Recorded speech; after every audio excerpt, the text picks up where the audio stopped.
మానవుని శరీరంలో కిడ్నీలు అత్యంత కీలకమైన అవయవాలు. ఇవి సక్రమంగా పనిచేస్తేనే వ్యర్థాలు బయటకు సక్రమంగా వచ్చేస్తాయి.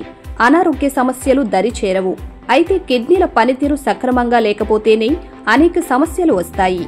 కిడ్నీలో రాళ్లు ఏర్పడినా, మూత్రం సక్రమంగా రాకపోయినా, అతిగా వచ్చినా అనారోగ్య సమస్యలు తలెత్తుతాయి.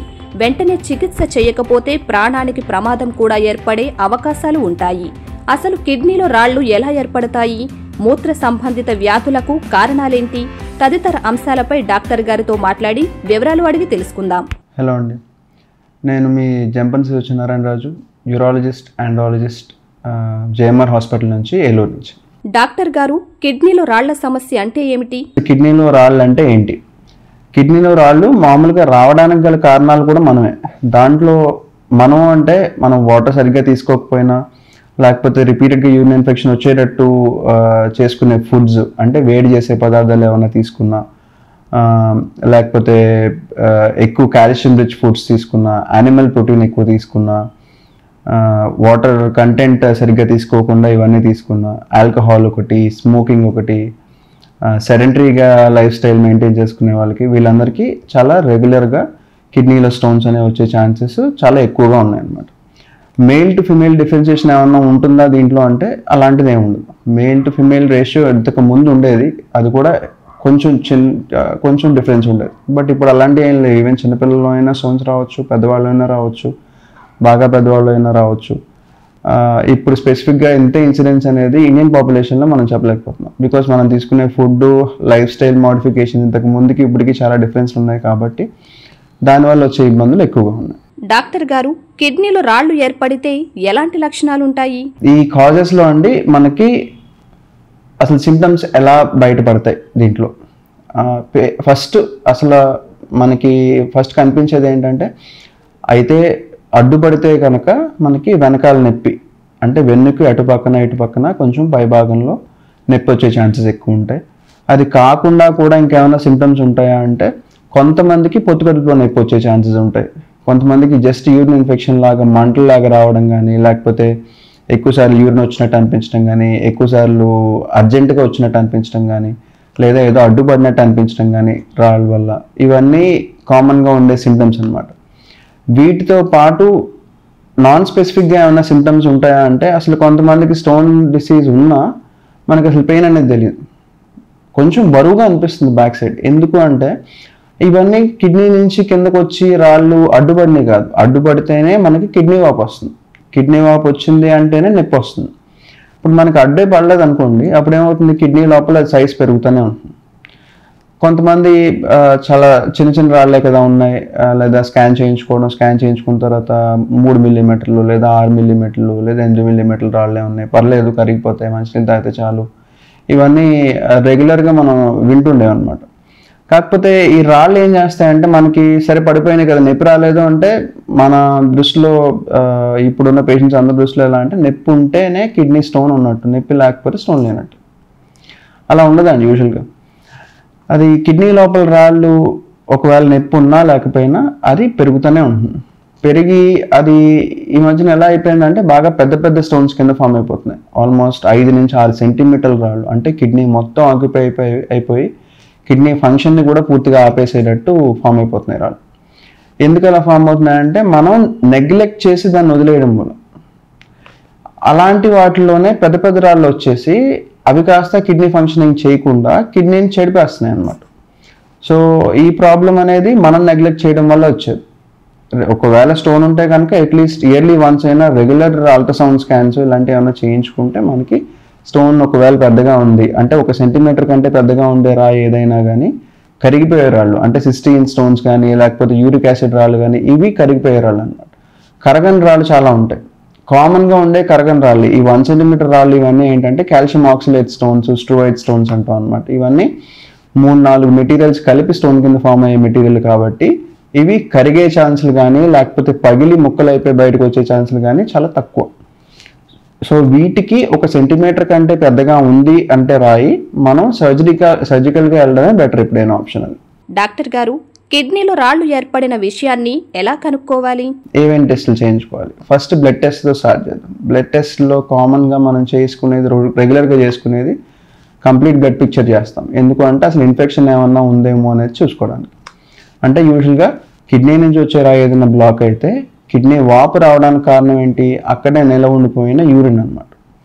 నిల ఉండిపోయిన యూరిన్ ఏమవుతుంది, అది కాస్త లోపల ఉన్న ఇన్ఫెక్షన్ ఫామ్ చేసుకుని రాయి అనేది ఇన్ఫెక్షన్ వల్ల వచ్చే ఛాన్సెస్ ఎక్కువ కాబట్టి ఆ ఇన్ఫెక్షన్ ఇంకా ఫ్లేర్ అప్ చేస్తుంది, అంటే ఎక్కువ చేసి దాని నుంచి బ్లడ్లోకి వెళ్ళే ఛాన్సెస్ ఉంటాయి. సో అందుకని కంప్లీట్ బ్లడ్ పిక్చర్లో మనకు కనిపించేది బ్లడ్లో ఏమైనా ఇన్ఫెక్షన్ అనేది ఉందా అనేది కొంచెం చూసుకోండి.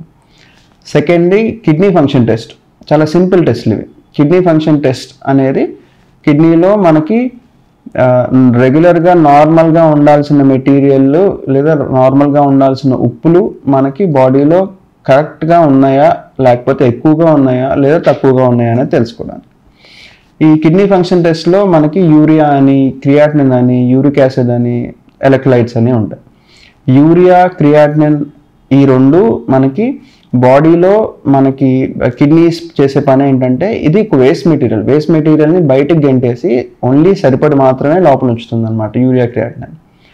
కిడ్నీ ఫెయిల్యూర్ పేషెంట్స్కి కామన్గా ఏం జరుగుతుందంటే ఇదే యూరియా అండ్ క్రియాటినిన్ రెండు పెరిగిపోతాయి అన్నమాట. ఎందుకు అంటే కిడ్నీ పనితనం తగ్గిపోయేసరికి కిడ్నీ ఫిల్టరేషన్ కూడా పోతుంది. సో మనం కరెక్ట్గా కిడ్నీ పనిచేసి ఫిల్టర్ చేస్తే కనుక ఈ వేస్ట్ మెటీరియల్ని అంతటినీ బయటకు గెంటేసి పనికొచ్చే మెటీరియల్ని మాత్రం లోపల ఉంచుకుంటుంది, అంటే ప్రోటీన్ సబ్స్టెన్సెస్ అనమాట.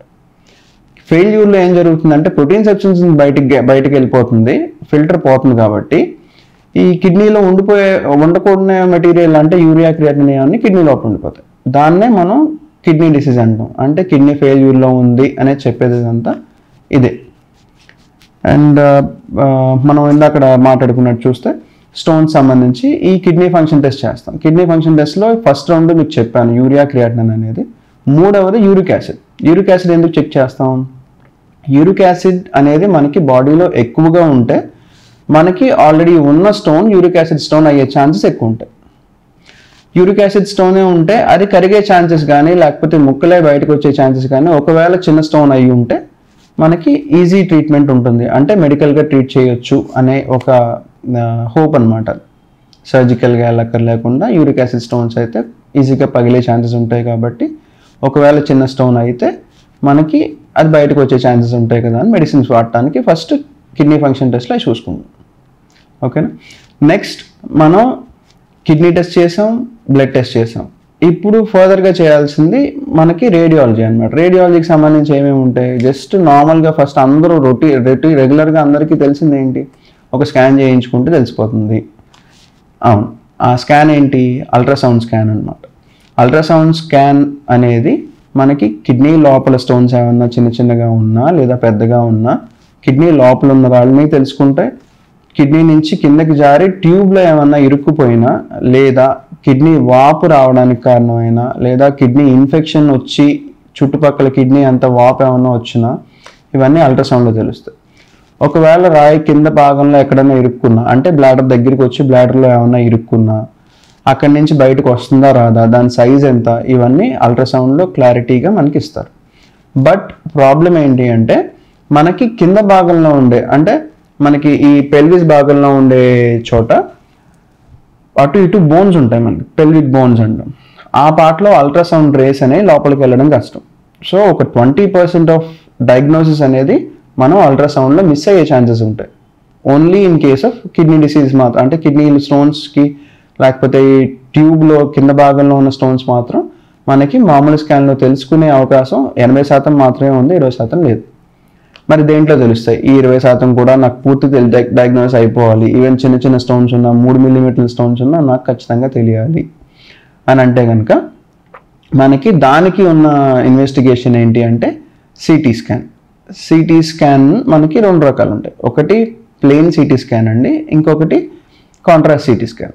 కాంట్రాస్ట్ సిటీ స్కాన్ మనకి ఈ రాళ్ళకి సంబంధించినంత వరకు చాలా తక్కువ ఉపయోగపడుతుంది.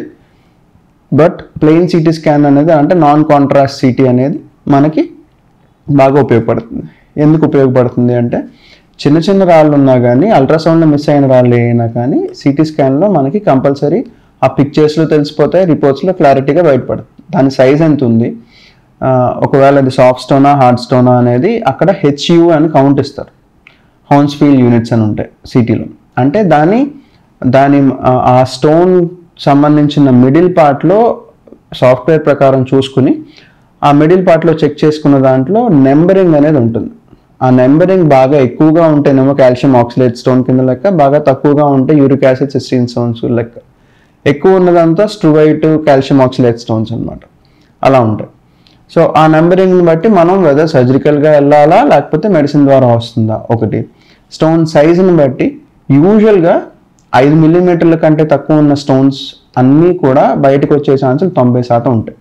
మెడిసిన్స్తో రావచ్చు, ఈవెన్ న్యాచురోథెరపీతో చాలామంది చేస్తారు, లేదా చాలామంది నేటివ్ ట్రీట్మెంట్లో కూడా వాటర్ ఎక్కువ తీసుకోమనడం కానీ, లేదా చాలా ఆకులు కరెక్ట్గా గుర్తులేదు యాక్చువల్గా, ఆయుర్వేదిక్ సంబంధించిన మెడిసినల్ ప్రాపర్టీస్ ఉన్న ప్లాంట్స్ ఏవో తీసుకోమని చెప్తారు. ఇవన్నీ కూడా ఈ న్యాచురోథెరపీలో ఆ 5 మిల్లీమీటర్ల లోపు రాళ్ళన్నీ బయటకు వచ్చే ఛాన్సెస్కి మనం ఇవన్నీ ఉపయోగిస్తాం స్పెసిఫిక్గా చెప్పాలండి.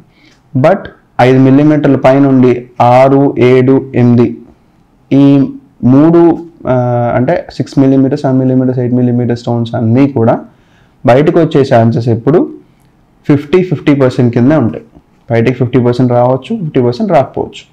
50% ఎందుకు బయటికి రావు అని అడిగితే, కొంతమందికి ట్యూబ్సే సన్నగా ఉండొచ్చు, లేకపోతే ఇరుక్కున్న ముందు భాగంలో కొంచెం వాపు ఉండొచ్చు, లేదా ఇన్ఫెక్షన్ వల్ల ఏమన్నా వాపు వచ్చి ఉండొచ్చు.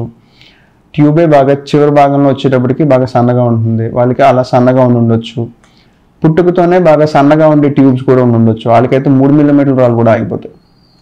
సో ఇన్ని కారణాలు ఉండటం వల్ల మనకి ఈ 50% 6, 7, 8 మిల్లీమీటర్ల రాళ్ళు బయటకు వచ్చే ఛాన్సులు మెల్లిగా గ్రాడ్యువల్గా తగ్గిపోతాయి. 6 మిల్లీమీటర్ల రాళ్ళు 50% ఉంటే బయటకు వచ్చే ఛాన్స్, 7 మిల్లీమీటర్ల రాళ్ళు 40% బయటకు వచ్చే ఛాన్స్ ఉంటుంది, 8 మిల్లీమీటర్ల రాళ్ళు 30% ఛాన్సే మాత్రమే ఉంటుంది, 70% బయటకు వచ్చే ఛాన్స్ ఉంది. ఇంకా 9 మిల్లీమీటర్స్, 10 మిల్లీమీటర్స్ చాలా రేర్గా ఎక్కడో విత్ లాట్ ఆఫ్ హోప్ అనమాట మనం వెయిట్ చేసి అది బయటపడే ఛాన్సెస్ ఉంటాయి. బట్ అది కూడా విరిగి వచ్చే ఛాన్సెస్ అయితే ఉండే ఛాన్స్ ఉంటాయి, కానీ దాని ఫలంగా వచ్చే ఛాన్సులు ఉండవు. ఎందుకంటే మనకి కిడ్నీ నుంచి కిందకి కనెక్టింగ్ ట్యూబ్ యూరెటర్ ఉంటుంది కదా, ఆ యూరెటర్ పై భాగం నుంచి కింద భాగం లాస్ట్కి వచ్చేటప్పటికి అది 5 నుంచి 6 మిల్లీమీటర్లు మాత్రమే డయామీటర్ ఉంటుంది, వెడల్పు. ఆ వెడల్పు దాటుకుని బయటకు రావాలి అంటే 6 మిల్లీమీటర్ల లోపు రాయి మాత్రమే బయటకు వస్తుంది అనమాట. అది కూడా అతి కష్టం మీద రావచ్చు, ఈజీగా కొంతమందికి వచ్చేయచ్చు. ఫిమేల్స్లో కామన్గా కొంచెం ఈజీగా ఉంటుంది, ఎందుకంటే కొంచెం వైడర్ పెల్విస్ ఉంటుంది, బ్లాడర్ కెపాసిటీ ఎక్కువగా ఉంటుంది, స్ట్రెచ్ అయ్యే ఛాన్సెస్ ఎక్కువ ఉంటాయి. కాబట్టి ఫిమేల్స్లో 6 మిల్లీమీటర్లు, 7 మిల్లీమీటర్ల రాళ్ళు కూడా బయటకు వచ్చే ఛాన్సులు ఎక్కువ ఉంటాయి. బట్ మేల్స్కి వచ్చేటప్పటికి కొంచెం తక్కువ ఛాన్సెస్ ఉంటాయి కంపారిటివ్లీ. 6 మిల్లీమీటర్లు, కొంతమందికి 5 మిల్లీమీటర్ల రాళ్ళు కూడా ఆగిపోయే ఛాన్సులు ఉంటాయి, దానివల్ల ఇన్ఫెక్షన్ వచ్చే ఛాన్సెస్ ఉంటాయి. ఈ హ్యాబిట్స్ వల్ల మిగతా అడ్వర్స్ ఎఫెక్ట్స్ వచ్చే ఛాన్సెస్ కూడా ఉంటాయి అన్నమాట.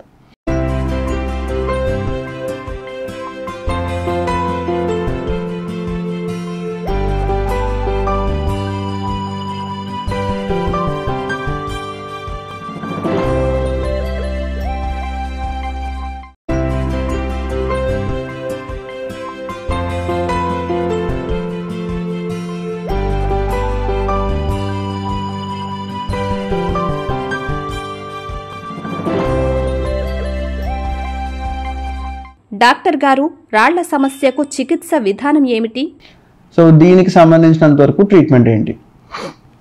ఇప్పుడు మనం దాని సింటమ్స్ చూసాము, దాన్ని ఎలా డయాగ్నోస్ చేసుకోవాలో చూసుకున్నాము, ఆ డయాగ్నోస్ చేసిన దాన్ని మనం ట్రీట్మెంట్ ఎలా ఇవ్వాలి అనేది కూడా చూసుకున్నాం.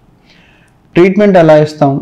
ఒకవేళ స్టోన్ కింద భాగంలో లాస్ట్ పార్ట్స్లో ఉండిపోయింది అని అనుకుందాం, అంటే ట్యూబ్లోనే కిడ్నీ నుంచి కిందకి జారే ఆ ట్యూబ్స్, యూరెటర్ ట్యూబ్స్ అంటాం కదా, ఆ ట్యూబ్స్లో లాస్ట్ భాగంలో ఏమైనా ఉండిపోతే కనుక అది కూడా 5 మిల్లీమీటర్ల లోపు రాళ్ళు లేదా 5 మిల్లీమీటర్ల రాళ్ళు, ఫిమేల్స్లో అయితే 6 మిల్లీమీటర్ల రాళ్ళు ఒకవేళ ఉంటే కనుక వాటిని మెడిసిన్ ద్వారా ట్రై చేయొచ్చు. మెడిసిన్ ద్వారా అంటే దానికి ఆల్ఫా బ్లాకర్స్ అని ఇస్తాం అనమాట. ఆల్ఫా బ్లాకర్స్ అంటే ఏం చేస్తాయంటే కింద ఆ ట్యూబ్ ఏదైతే ఉందో అది కొంచెం వెడల్పు చేసే ఛాన్సెస్ ఆ మెడిసిన్ ప్రాపర్టీస్కి ఉన్నాయి. దాంతో పాటు అడిషనల్గా ఎందుకు మిగతా ఎందుకు ఇస్తారు అదొకటే ఇవ్వకుండా అంటే, ఒకటి రాయి అడ్డుకోవడం మూలం ముందు పైన ఇన్ఫెక్షన్ వస్తుంది, ఇన్ఫెక్షన్ వచ్చింది అంటే మళ్ళీ వాపు వస్తుంది. సో ఇన్ఫెక్షన్ సంబంధించిన యాంటీబయాటిక్స్ వాడతాం, దానికి తగ్గ మళ్ళీ గ్యాస్ పట్టే ఛాన్సెస్ ఉంటాయి కాబట్టి అవి వాడతాం. పెయిన్కి సంబంధించిన ఇబ్బందులు ఉన్నాయి కాబట్టి పెయిన్కి వాడతాం. ఇక్కడ ఒక పాయింట్ హైలైట్ చేయాలి, పెయిన్కి సంబంధించిన వాడతాం, కాకపోతే కిడ్నీకి ఎఫెక్ట్ చేయకుండా ఉండే పెయిన్ కిల్లర్స్ మాత్రమే ఇవ్వగలం. అంటే యాంటీస్పాస్మోడిక్స్, ఓన్లీ ఈ ట్యూబ్ ఏదైతే సన్నగా ఉండి దాన్ని కొంచెం వెడల్పు చేయడానికి, లేకపోతే ఆ రకమైన నొప్పికి దానికి సంబంధించింది మాత్రమే మనం ఈ స్టోన్ డిసీజ్లో వాడే ఛాన్సెస్ ఎక్కువ ఉంటాయి. కొంతమంది వాడతారు. సివియర్గా పెయిన్ వచ్చినప్పుడు మనం అబ్రప్ట్గా మనం పెయిన్ తగ్గించుకోవాలి అని అనుకుంటే పెయిన్ కిల్లర్స్ వాడతాం, ఓన్లీ 1 షాట్. అది కూడా వాడే ఛాన్సెస్ ఉన్నాయి. అందరూ వాడతారని నేను చెప్పను, కొంతమంది వాడతారు, కొంతమంది వాడకపోవచ్చు. కాకపోతే ఒక డోస్ వల్ల వచ్చే హార్మ్ తక్కువ. కాకపోతే రిపీటెడ్గా ఈ స్టోన్ అలాగే ఉంచేసుకుని డాక్టర్ చూపించుకోకుండా, అంటే కన్సల్ట్ చేసుకోవాల్సింది యూరాలజిస్ట్కి ఏం కన్సల్ట్ చేస్తానులే అని చెప్పి లోకల్గా ఎక్కడన్నా చూపించుకుని వెయిట్ చేసి 2-3 డేస్ తర్వాత వద్దాము అని అనుకుని ఈ 2-3 డేస్ కూడా మళ్ళీ పెయిన్ కిల్లర్స్ ఎక్కువ తీసుకుని అలా ఉంటే కిడ్నీ డ్యామేజ్ అయ్యే ఛాన్సెస్ ఎక్కువ ఉంటాయి. సో మనకి ఎప్పుడైనా స్టోన్ పెయిన్ వచ్చింది అని అనుమానంగా ఉంటే మీరు ఫస్ట్ కన్సల్ట్ చేయాల్సింది యూరాలజిస్ట్ని. ఎందుకంటే యూరాలజిస్ట్ మాత్రమే ఈ స్టోన్ డిసీజ్ని డీల్ చేస్తారు కాబట్టి, మిగతా అన్ని డిపార్ట్మెంట్స్ చూసే టైప్ అయితే కాదు. దానికి ట్రీట్మెంట్ ఏదైనా కానీ ప్రాపర్ ట్రీట్మెంట్, నాదనే కాదు, ఇట్స్ స్పెషాలిటీ దేనికి సంబంధించింది అని అనుకుంటే దానికి సంబంధించిన డాక్టర్ని కలిస్తే మీకు క్యూర్ చేసే ఛాన్సెస్, లేకపోతే రిపీట్ అవ్వకుండా చూసే ఛాన్సెస్ ఎక్కువగా ఉంటాయి. సో అందుకు కన్సల్ట్ చేయాల్సింది ఫస్ట్ టైం ముందే కన్సల్ట్ చేసుకోవడం బెటర్. అండ్ ఇప్పుడు 4-5-6 మిల్లీమీటర్ల లోపు రాళ్ళకైతే ముందు మెడిసిన్స్ వాడతాం, ఫ్లూయిడ్స్ ఇస్తాము, వాటర్ కంటెంట్ ఎక్కువ తీసుకోమని చెప్తాము, స్టోన్ పెరగకుండా ఉండే ఫుడ్ అంటే వెజిటేరియన్ సోర్స్ ఇవన్నీ ఎక్కువ తీసుకోమంటాము, నాన్ వెజ్ ఫుడ్ మానేమని చెప్తాము, water content 3 to 3.5 litres per day తీసుకోమని చెప్తాం. సో దీనివల్ల అది సరిపోతుంది. అండ్ సెకండ్ కేటగిరీ 6 మిల్లీమీటర్ల నుంచి 8 మిల్లీమీటర్ల వరకు రాళ్ళు. వీళ్ళకి నేను పర్సనల్గా నా ప్రోటోకాల్ ఏంటి అంటే యూజువల్గా కిడ్నీ ఫంక్షన్ టెస్ట్ చేస్తామండి. కిడ్నీ ఫంక్షన్ టెస్ట్ చేసిన దాంట్లో ఒకవేళ 6 మిల్లీమీటర్ల రాళ్ళు ఉన్న వాళ్ళకి క్రియాటిన్ అనేది ఏమైనా ఎక్కువ ఉంది అని అనుకుంటే మనం ఎర్లీగా సర్జరీకి వెళ్ళడం బెటర్. ఎందుకంటే ఆల్రెడీ కిడ్నీ మీద ఎఫెక్ట్ పడింది, దానివల్ల కిడ్నీకి సంబంధించిన బ్లడ్ టెస్ట్ పెరిగింది. మనం ఇంకా మెడిసిన్స్ ఇచ్చి డిలే చేసే కొద్దీ కిడ్నీ ఫెయిల్యూర్కి వెళ్ళిపోయే ఛాన్సెస్ ఎక్కువ ఉంటాయి. అందరికీ అవుతుందని కాదు, దెర్ ఆర్ ఛాన్సెస్. అది మనం అవాయిడ్ చేసుకోగలిగిన పొజిషన్లో మనం ఉన్నాం కాబట్టి యాజ్ ఎర్లీ యాజ్ పాసిబుల్ మనం సర్జరీకి వెళ్తే ఆ కిడ్నీ స్టోన్ సంబంధించిన ట్రీట్మెంట్ అంటే సర్జికల్ పాయింట్ ఆఫ్ వ్యూ అయితే లేజర్తో కానీ లేకపోతే లిథోట్రిప్సీ బ్లాస్ట్ మెథడ్లో కానీ ఆ స్టోన్ తీసేసి స్టెంట్ వేసి వస్తాం. ఆ స్టెంట్ ఎందుకు వేస్తాము అంటే కిడ్నీ నుంచి కిందకి ఇన్ఫెక్షన్ అంతా బయటకి వచ్చేయడానికి, ఆ వచ్చేసిన ఇన్ఫెక్షన్ బయటికి ఆటోమేటిక్గా పాస్ అవుట్ అయిపోతుంది. సో అవి 8 మిల్లీమీటర్ల రాళ్ళు 8 మిల్లీమీటర్ల రాళ్ళకి యూజువల్గా నేను ఫస్ట్ అడ్వైస్ చేసేది సర్జరీ అండి. ఎందుకంటే బయటకు వచ్చే ఛాన్సెస్ తక్కువ కాబట్టి, అట్ ది సేమ్ టైం కిడ్నీకి సంబంధించిన ఇబ్బందులు ఇంకా పెంచే ఛాన్సులు ఎక్కువ ఉంటాయి. లేదా కొంతమంది డయాబెటిక్ పేషెంట్స్కి ఒకవేళ కానీ 7 మిల్లీమీటర్లు 8 మిల్లీమీటర్ల రాళ్ళు ఉంటే కనుక నా సజెషన్ అయితే ఫస్ట్ సర్జికల్గానే వెళ్ళమంటానండి. ఎందుకు అంటే కూడా చెప్తాను. డయాబెటీస్ పేషెంట్స్కి ఆల్రెడీ కిడ్నీ ఇబ్బంది ఉంటుంది.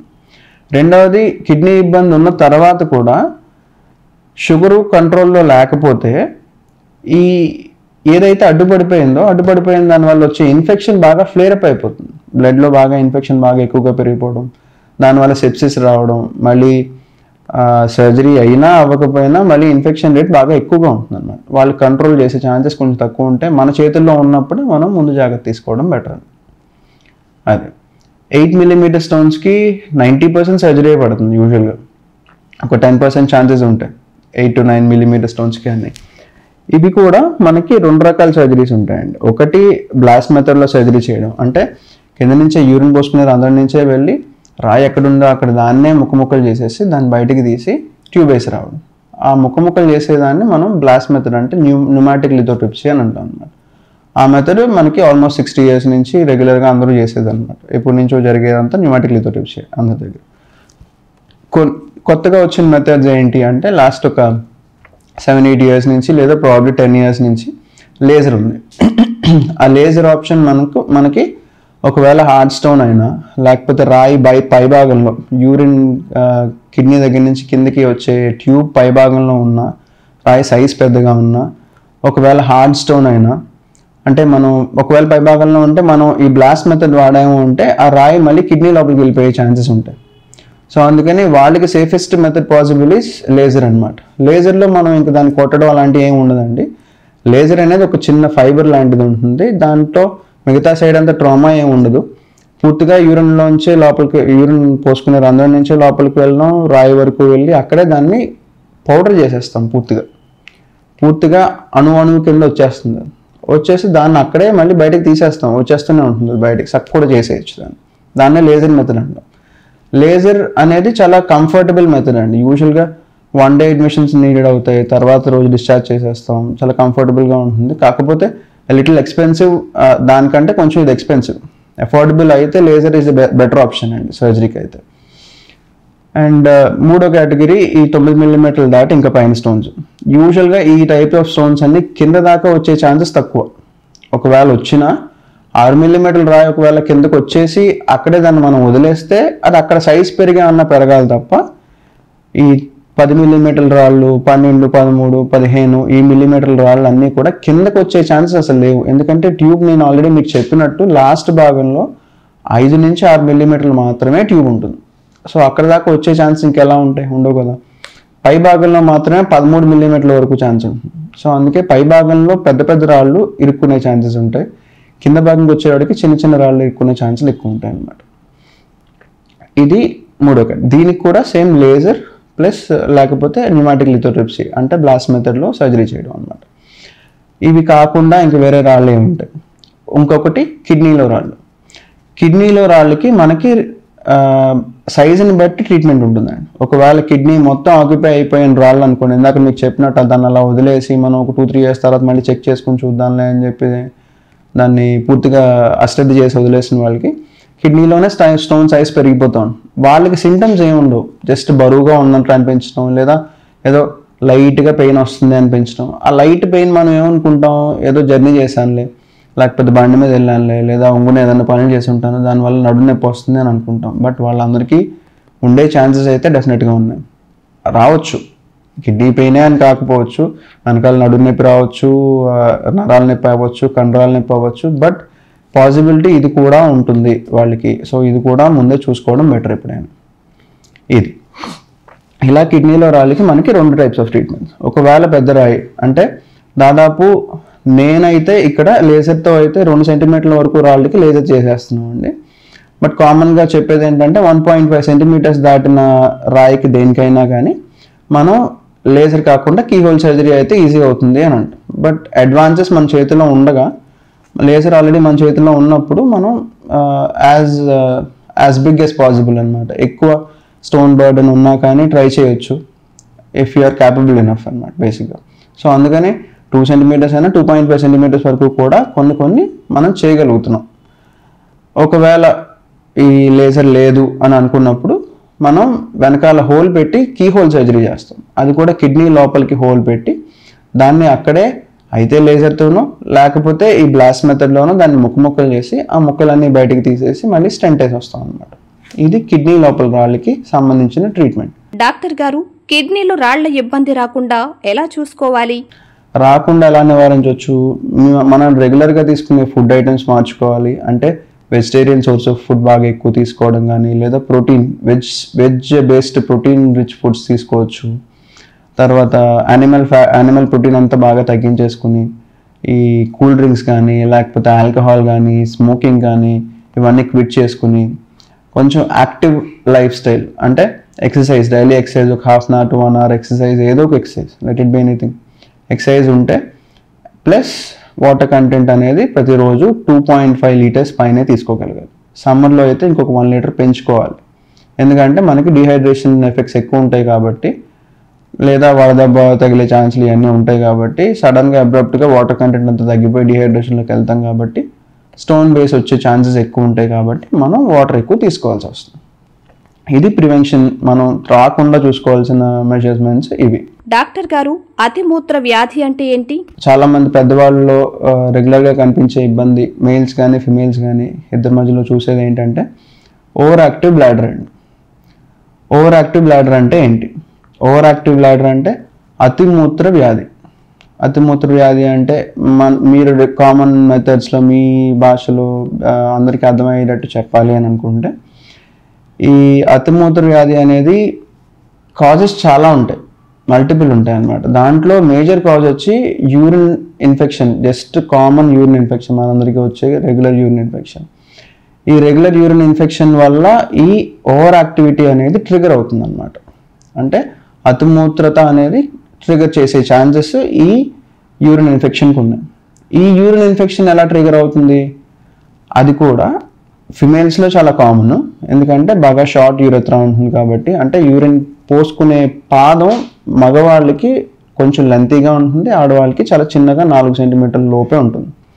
సో ఈజీగా ఇన్ఫెక్షన్ వచ్చే ఛాన్సెస్ ఎక్కువ ఉంటాయి ఒకటి.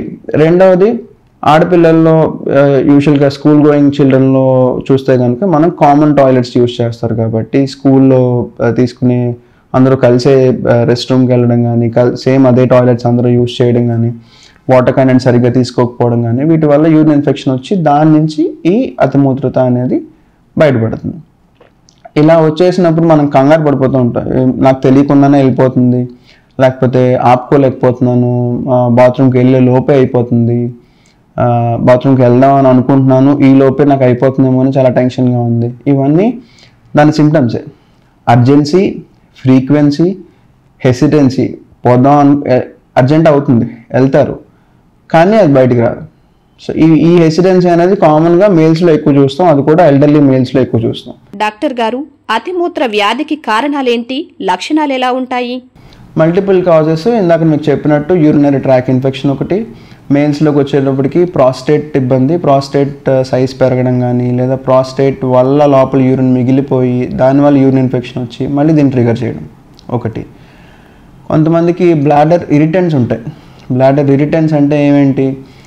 కాఫీ అంటే కెఫీన్ సబ్స్టెన్సెస్ ఏమైనా కానీ బ్లాడర్ని ఇరిటేట్ చేస్తాయి. ఎలా అయితే మనకి స్పైసీ ఫుడ్స్ తింటే పొట్ట ఇరిటేట్ అవుతుందో, మన బ్లాడర్ కూడా బాడీలో పార్టే, దానికి కూడా ఇరిటేషన్ తెప్పించే కొన్ని ఫుడ్స్ ఉంటాయి.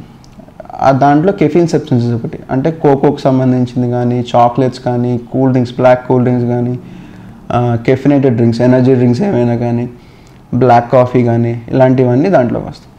రెండవది ఎర్రకారం, మసాలా, పులుపు, 3 ఐటమ్స్. ఇవన్నీ స్పైసెస్ కిందకి వెళ్తాయి అన్నమాట. ఇవన్నీ కూడా సేమ్ ఎలా అయితే పొట్ట మీద హామ్ చేస్తాయో సేమ్ అలాగే బ్లాడర్ మీద కూడా ఇదే ఇబ్బంది. అంటే బ్లాడర్ని ఇరిటేట్ చేస్తాయి. సేమ్ మనం పొట్టలోకి తీసుకుంటే మన పొట్ట ఏమవుతుంది? గ్యాస్ పడుతుంది అనమాట. గ్యాస్ పట్టడం అంటే ఏంటి? పొట్ట ఇరిటేట్ అయ్యి మనకు గ్యాస్ సెక్రెట్ చేస్తుంది. అలాగే బ్లాడర్ కూడా ఇరిటేట్ అయ్యి మనకి ఈ వేడిగా యూరిన్ రావడం కానీ, లేకపోతే ఎక్కువసార్లు యూరిన్ వెళ్ళాలనిపించడం కానీ, లేదా అర్జెంటుగా రావడం కానీ, ఇవన్నీ ఆ ఇబ్బంది సంబంధించిన సిమ్టమ్స్ తెచ్చే ఛాన్సులు ఎక్కువ. అండ్ లాస్ట్ ఏంటి? కూలింగ్ ఐటమ్స్, కూలింగ్ వాటర్, లేకపోతే ఫ్రిడ్జ్లో పెట్టుకున్న మజిక్ కానీ, లేకపోతే పెరుగు కానీ సడన్గా తీసుకుంటే, లేదా ఏసీలో ఉండి కొంతమందికి ముసలి వాళ్ళకి కానీ, లేదా కొంచెం ఏజ్డ్ పర్సన్స్, ప్రాస్టేట్ ఇబ్బంది ఉన్న వాళ్ళకి ఏసీలో ఉన్నా కానీ వాళ్ళకి కూడా ఇది ట్రిగర్ అయ్యే ఛాన్సెస్ ఎక్కువ ఉంటాయి. అందుకే కామన్గా మనకి వింటర్ సీజన్ కానీ, రెయినీ సీజన్ కానీ యూరినేషన్ అనేది ఎక్కువ అవుతుంది. ఎందుకంటే ఇది ఒక రీజన్ అనమాట. ఆ చల్లటి ఎన్విరాన్మెంట్ కానీ, చల్లటి ప్రదేశాల్లో కానీ వెళ్ళినప్పుడు మనకి ఆటోమేటిక్గా కింద మజిల్స్ అన్నీ కొంచెం టైట్ అవ్వడం కానీ, లేదా ప్రాస్టేట్ సంబంధించిన మజిల్స్ కానీ కొంచెం టైట్ అయ్యి దానివల్ల యూరిన్ ఎక్కువసార్లు వెళ్ళాలనిపిస్తుంది, లేదా అర్జెంటుగా వచ్చినట్టు అనిపిస్తుంది. ఇవన్నీ ఓవర్ యాక్టివిటీకి సంబంధించిన ఇబ్బందులు. ఇవన్నీ అవాయిడ్ చేసుకోవడం ఎలాగా అనేది మీకు ఆల్రెడీ ఇంతకుముందు చెప్పినట్టు, యూరిన్ ఇన్ఫెక్షన్ రాకుండా చూసుకోవడం, స్టోన్స్ రాకుండా చూసుకోవడం, ప్రాస్టేట్ ఎన్లార్జ్మెంట్ ఉందా లేదా అనేది ముందే ఎవాల్యుయేట్ చేసుకోవడం, ఇవన్నీ మనకి అవేర్నెస్ ఉంటేనే జరుగుతాయి. ఆ అవేర్నెస్ మనం తెచ్చుకోవడానికే యాక్ట్ వాళ్ళు ఇవన్నీ చేస్తున్నారు. సో ఇలాంటివన్నీ మళ్ళీ చేయాలి.